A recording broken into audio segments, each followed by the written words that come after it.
Hey guys, so the third piece we're going to take a look at is point of view.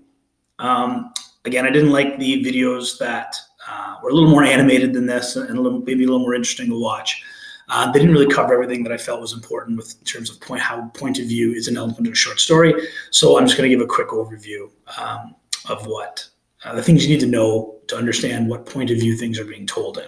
Okay, so let's look at the elements of point of view. So a point of view is simply who's narrating the story and where the narrator is. You can have a story that just kind of begins with no specific direction in terms of the narrator, or you can have a story like Moby Dick, where the first lines of the movie are "Call me Ishmael." The narrator is literally introducing himself to the reader and is a character in the story. So it's a very specific choice on the part of the author as to how they're going to tell their story. Two main types of narration is first person narration and third person narration. Okay, third person, first person. First person is characterized by I. Okay, it's how we talk every single day, like how you tell the story every day. I got up this morning, I washed my face, I brushed my teeth, I went into work, I talked to my colleagues. Jim told me that we were going to go do this. It's using personal pronouns. So it's as if the narrator in the story actually happened to them and they were living it. So told by a character in the story as it's happening or happened to them. It's a story that they're retelling to the reader. And usually characterized by use of personal pronouns, I, me, we, us, etc. Okay, so the first thing you need to do to identify point of view, is the narrator first person or third person? First person, does the narrator speak using personal pronouns? Is it a story that actually happened to them, or do we go into third person? Okay, so third person has nothing to do with I. They don't use personal pronouns. Okay, third person, okay, is a story being told by someone outside the story. The story did not actually happen to them.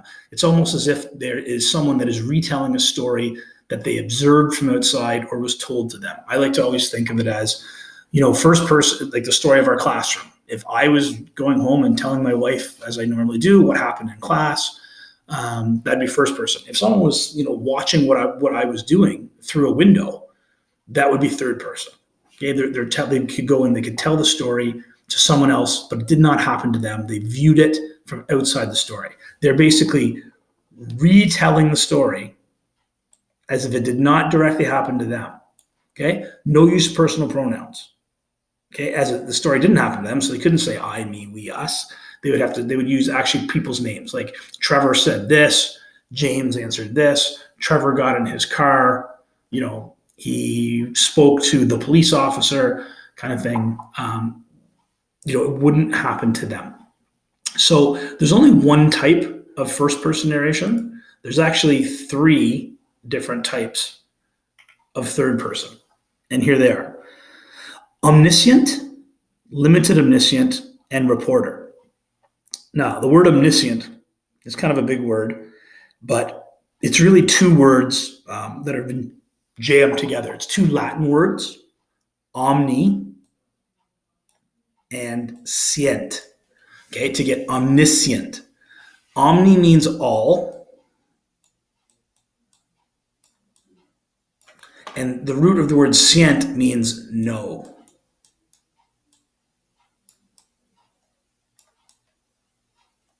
So an omniscient narrator is all-knowing.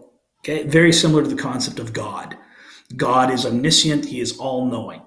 And so an omniscient narrator knows all things about all people in the story. He knows their thoughts, he knows their motivations, he knows what, they could be speaking to someone and the narrator would know that they're lying or be able to report to the reader that, they're not being truthful or they're thinking something different than what they're saying. So the narrator knows what all characters are thinking and doing, even if they cannot observe them directly. So in other words, they know what the characters are doing that they're observing, and they also know what characters are doing on the other side of the world. So it's very different than first-person narration. First-person narration, you'd have to see exactly what's happening, and you can only report, what one person is thinking or seeing. Omniscient, the narrator knows what all people are thinking and seeing. They know the innermost thoughts and feelings for all characters. They might reveal the motivations, thoughts, and feelings of the characters and give the reader information, but a lot of times authors might not choose to have an omniscient narrator, even though he knows the person's inner thoughts or feelings. They don't necessarily reveal it. And this would be the thing for an omniscient is all characters. Okay, here. What all characters are knowing and feeling, which is different than limited omniscient. Okay, a limited omniscient narrator, they're omniscient, so they're all knowing, but the level, the all knowingness is limited to one character. Okay? And that one character usually is a protagonist or an antagonist. So a third person limited omniscient narrator would be a narrator who's telling the story from outside, as a third person narrator is, but if they only know what one character is doing or thinking at all times, then that's said to be limited omniscient.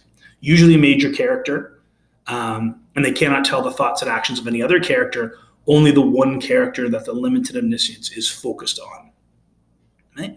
So the third type of third person narration is reporter. So we have an all-knowing a narrator that knows what only one person thinks, and so reporters basically, they don't know what anyone thinks. They are simply reporting what they see or observe. They don't know what's happening unless they're directly observing it. They don't know anyone's thoughts or feelings, etc.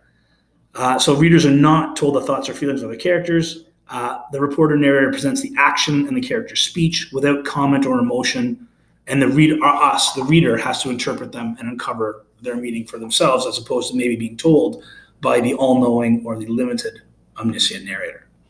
Okay, so the first thing you're doing, you have to do point of view. Is it first person or third person? Okay, if you determine it's first person, easy, your job's done. You simply have to prove that it is in fact first person narration. So you'd say, I believe this is first person narration, and you'd include a quote where the narrator is speaking as if using a personal pronoun, speaking as if it happened to them. If it's third person, you'd explain that the third person, that the narrator is outside the story, therefore it's third person. But then you got to make your decision: is it omniscient, limited omniscient, or is it reporter? And it can only be one. So you'd have to identify which one it is and then prove that by using a quote. Okay, so there's point of view and how we do point of view in short stories. Very similar to novels and longer works as well, but in short stories, obviously it's just shorter. Okay.